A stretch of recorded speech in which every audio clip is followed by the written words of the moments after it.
Hello everybody, and welcome back to another video in Skyrim. I thought today I would go a little bit more in depth about these alternate start mods that I found to be essential for my time in Skyrim, especially on the PS4. I'll one day go through my library and show you guys everything that I have downloaded, but right now what I want to touch on is these alternate start mods one more time, answer a few questions. And one question I get all the time is, can I have each of these turned on and then select from them when I start the game, or do I have to, turn them on manually each time? Unfortunately, you have to turn them on manually. If you try to start them with all of them on, it will crash the game for you. It's done that for me. I can only assume it'll do the same thing for you. They are also not compatible with another alternate start mod, which is really good, called the Realm of Larkin. Um, or Lorcan, however you want to pronounce it. But the realm allows you to begin the game however you like, by providing you with a gorgeous, otherworldly character creation area. That's true. This is a very good mod, and from the pictures here, as you can see, as they finally loaded up, very in depth, very detailed, and it allows you to really make a character with some flaws, with some buffs, and just gets real in depth with it. But if you're looking for something that's a little bit more like the Mara or alternate start mod that you can get if you're on PC or Xbox, you want these essentially. Again, there's really no way of pronouncing this author's name, LBGSHI, however you want to pronounce that, but essentially what he's done here is basically created a new character, ran a uh, excuse me, ran a script essentially, um, and made it to where, uh, unfortunately, Rayloff is removed from the game, but essentially creates a new save file with a blank slate for you to work from. Um, though each one has their own little things. You know, the beggar is truly a blank slate, but with the beggar, he has put in this ability to ask people for spare change. You can ask people for gold, and they'll, some will give it to you and some won't. Um, and that is to be said about each of these. Each of them has their own thing. If you start as a Forsworn, for an example, you get started in a Forsworn area where they do not attack you on sight.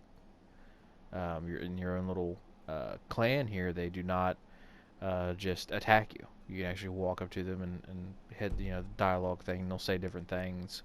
You can't actually have a full dialogue with them, but it's better than nothing. So each of them have their own thing with that. Now, somebody commented on here and wanted to know if I could go through each and every one of these, making like a 30-40 minute video about how each one looks. And I might do that in the future, but for right now, let me just go ahead and show you what one looks like. Now, I've got the Mage turned on here because I've had the most fun in Skyrim playing as a Mage. And all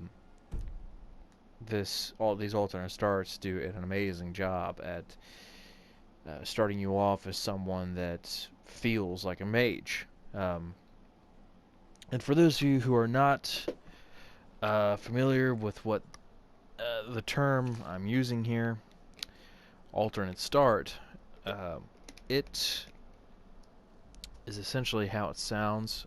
I do not mean to be condescending like that, but it is exactly what it says it is. I'll go to a new game here, and I will demonstrate that. If you excuse me, I'm going to be an unprofessional slob for a second and take a swig of something.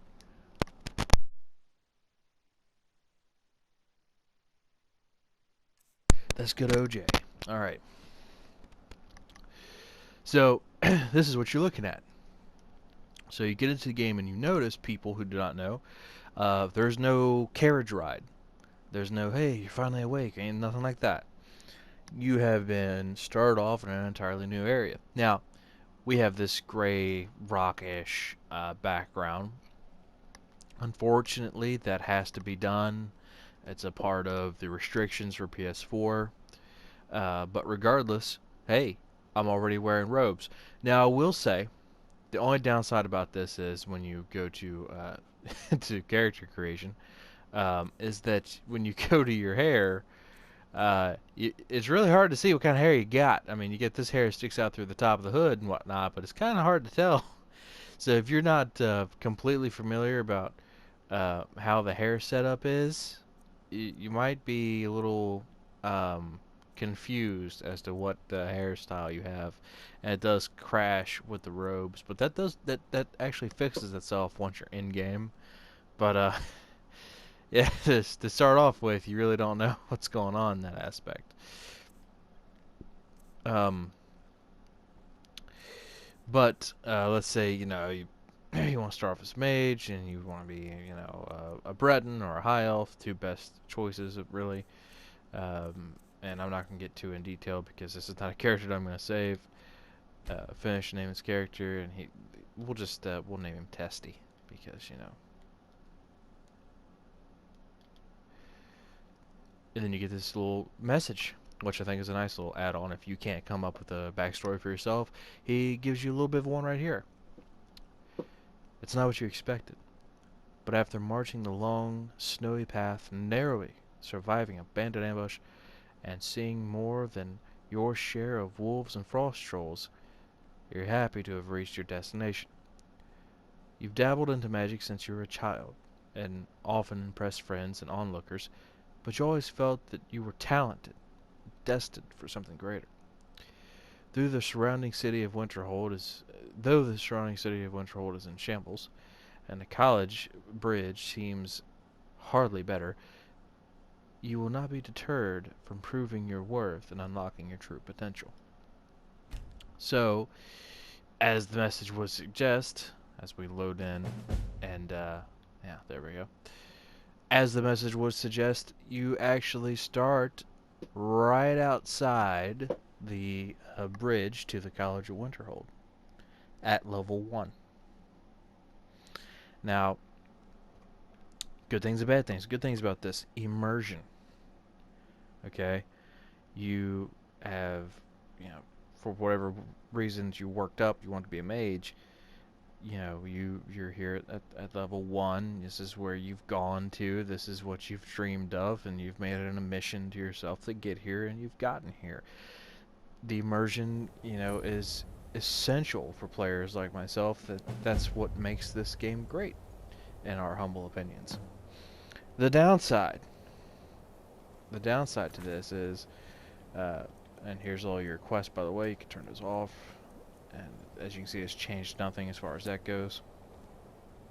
The downside is that while you have Winterhold unlocked, everything else is still, essentially locked except for Helgen, and this is another mod, so don't worry about that. And this is also another mod, so you don't have to worry about that. But yeah, everything else is darked out, meaning that you haven't even grabbed the Guardian Stones. And, I know that's a big deal for a lot of people. So that's a little bit of a downside. Upside, you start off in Mage robes. Now, I gotta get back used to these controls here. You will have Mage robes and Warlock boots. That is it. You will not have a dagger. You will not have any type of weaponry at all. You'll be at level 1. None of your stats as far as your health or anything has been changed or anything like that. And you can go into your skills and you can see that. Of course, as a Breton, you're getting these buffs anyway, but yeah, nothing has been added into. There's been no perks grabbed or anything like that, so it really is a true level 1 blank slate. You go into magic, though. This is where it gets interesting. Because you're a mage, you should know some mage things, right? You've been doing it since you were a kid? Well, check it out. You start off with Calm, Candlelight, Dragon Skin is your racial, Flames, Frostbite, Healing, Healing Hands, Lesser Ward, Mage Light, and Sparks. Now, aside from Candlelight, which is one of my favorite spells, I mean, you pretty much have everything that you would learn. I say aside from Candlelight because a lot of people don't give a shit about candlelight. But you pretty much have everything that a mage would want. You got your mage light, you got your all three of your destructions. You have your healing and your healing hands. You got a ward, and this is great because, you know, if you're not a Breton, you don't have the dragon skin, of course you're going to want the ward. But it shows that you didn't just wake up one day and want to become a mage. You already knew. You know, you already had powers that you've already practiced. And showing here, I think, you know, now another thing is that you got no gold. I think that shows that you spent your last bit of gold to get here. Right? You put everything you had into coming to this college, the College of Winterhold, world renowned. And you're gonna learn. Now, I also have a mod installed that makes the College of Winterhold 10 times better on the inside and everything else, so I'm not going to show you guys that as the mage because I don't want you to get your hopes up if you don't have it downloaded. But yeah, this is essentially how you start out. Now, quick game here, and we'll take a look at our other mods as I once again act completely unprofessionally and take another drink of this orange juice.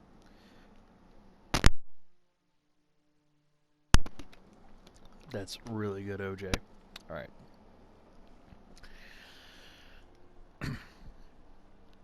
But yes, the mods each have something to give in the aspect of making each one feel a little bit unique. Now I will go over one more negative note, because here's the deal with this YouTube channel and with my videos in general. I refuse to lie to you guys. Now, I'm not I'm not going to go on a rant here or anything. I'm not some super zealous, you know, person or something, but I refuse to lie to the people who watch my videos, because that is a personal assault against myself, and I will not do that. I'm not going to lie to you guys. I'm going to tell you the positives and negatives. I'm going to give you my honest opinion on everything that I do on this channel, and these mods are no different. Here's the only negative thing I feel about this mod. The beggar and the noble both start you at Solitude. The bard, I believe, also drops you right outside the gate of Solitude. The thief starts you right near Riften, right outside the gates. The vampire hunter puts you right outside Fort Dawnguard. The mage starts you by Winterhold, as you've seen. The assassin is Windhelm. The bandit is the halted steam camp. The forsworn is the redoubt up by the reach. And the witch drops you in a cave, Snaplake Cave. The sellsword shoot the Moorside Inn, but let's see, the shipwrecked will put you by Pilgrim's Trench. The hunter will put you at Hunter's Rest. But yeah, but the noble, the beggar, and the bard all three start you at Solitude. Now, why is that a downside? I just don't like the idea of having three that start you near Solitude. I think they could have picked a different place. The bard makes sense, and the noble makes sense. The beggar could have been put anywhere else. Just not a big fan of that. None of them start you by Whiterun. That's great, because you technically never have to go there for anything, unless you want to, progress the main story. And like I said, it makes sense for the noble and the bard to both be there. But out of all of these, though, I will have to say the one that really kind of sucks about its starting position is the sellsword, because you start by the Moorside Inn, and as you guys know, starting at level 1 and in that area kind of sucks, because I've got a couple of mods that help me out, in the sense that I have some bandit camp mods to put more bandit camps around the area. But you start off in Morthal, and there's only really one mission to do there, and it's Movarth, and that mission sucks at first level. Now, immersion-wise, I like it because fighting a vampire shouldn't be easy. But as far as like the game goes, man, it's rough. I mean, I can't think of a place I would rather have the sellsword be off the top of my head because they all kind of give me that sellsword vibe, except for Solitude. Doesn't really feel like a sellsword place. Um, I mean, you could really start. I mean, I could see him starting in Riften. I really could. I could see the sellsword and the thief both being at Riften because you can kind of do both there. Um, but and there's only one starch at Dawnstar, which is the um, well, it's not actually really at Dawnstar, but it's close to Dawnstar. It's the shipwreck. He can really go either way based on where he's at. But I would just I would like to see the sellsword be put in Dawnstar. You have the mission to go and do Vermina's quest and get some good combat in, and it would still be really challenging because some of those orcs are hard to put down. But yeah, him starting where he starts at, buddy. But as I was saying before, with the alternate start sellsword, like the alternate start mage, you're going to start in with some stuff. You're going to start in your all iron armor. And he's not wearing a hood, so it's easier to do his hair. But you know, it's little things like that. I mean, the vampire slayer, the vampire hunter, really gets the better start because he gets the steel. He gets the all steel shit um, at level 1, and it's nice to have all steel armor and everything at level 1 that you didn't have to fight and kill for. But you do get started right outside of Fort Thongard, and that's kind of a daunting task in of itself. But I see that as a niche. I don't really see the other ones as a niche. So that's my only complaints really, is the 3 that start you at Solitude, and the one guy who could have easily been put somewhere else was put in a harder place because that's really the only mission you can do there, and that really sucks. But still, it's a wonderful alternate start, and it's pretty much the hard mode out of all these besides the Vampire Hunter. Like, if you want to start out on hard mode, you pick this start and you put it on legendary difficulty. I want to see somebody do that as a playthrough. Download this alternate start off all iron. Yeah. But yeah, that's pretty much it. Essentially, each time that you want to play, you're going to come in here and you want to do something different. Um, you're going to enable it. Now that it's enabled, that'll be the one. Make sure your other one is disabled so it does not crash. And that's pretty much the end of it there. Never enable a new one and then go play your old one. It will crash that game out pretty badly. I've had that happen. It'll just start bogging down real bad, and yeah.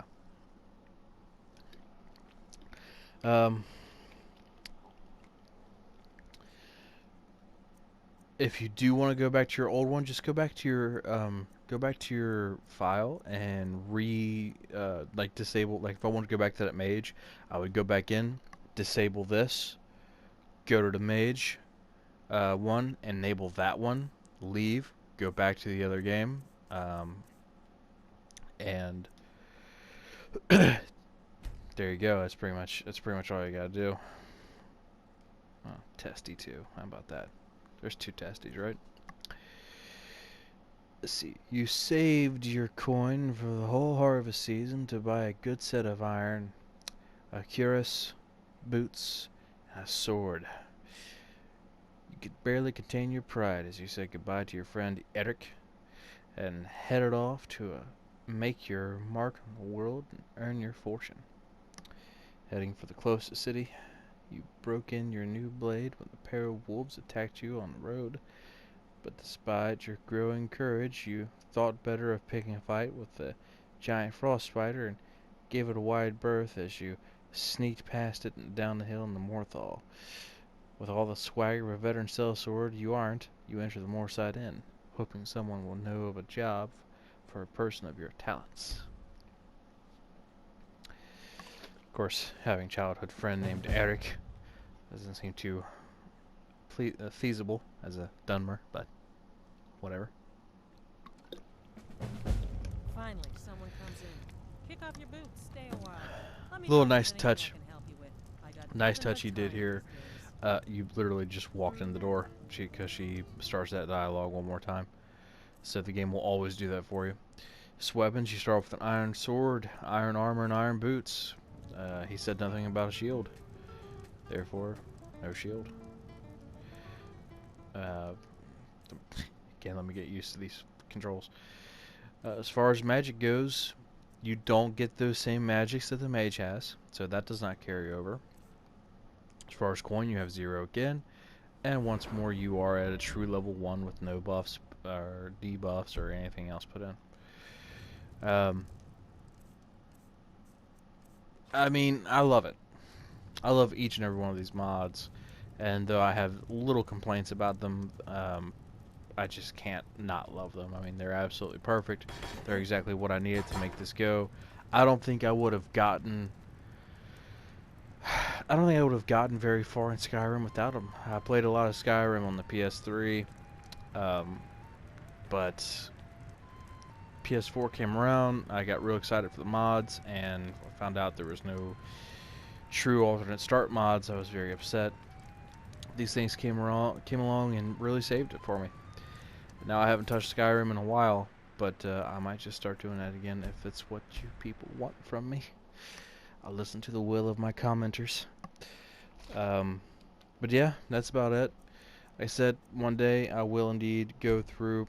Oh, there was one more thing. I forgot to address this. Crashing with the mods. There's another thing that might crash it. Things from the Creation Club.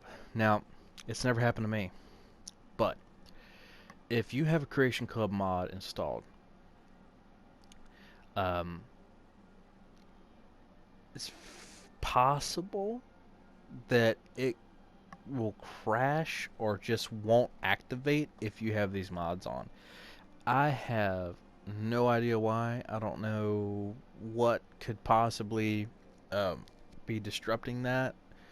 But I've heard through the grapevine that some of the Creation Club add-ons will not work with these mods enabled. I do not know. The only thing I can think about fixing that would be to go in and turn off your mods once you have your character started. Because that's another thing. Once you have a character started, you don't have to have that mod turned on anymore. You can then turn that mod off and continue on the game, and you'll not run into any problems. It's just whenever you have another mod by the same author, another one of the alternate starts, and you try to go in, as I explained before, will possibly cause a crash. It usually does for me. But yeah, the only thing about combating that would be to close off, turn off your mod, and then try to start the whatever Creation Club quest there is. I do not know. I don't have anything with the Creation Club other than Umbra, and I got that I think because Umbra was free. So, but yeah, that's about it. Like I said, one day I will go over these other mods I have installed. Just leave a comment down below if you want to see me do that. But yeah, when it comes to these, they are the only ones in my favorite list. They're the alternate start mods, and they are absolutely beautiful, and I wish that more people knew about them. I wish that he could make more of them. I mean, I don't know what else he could think of to do, but I would love to see a new one. But yeah, until then, guys, enjoy your time. Thank you for watching.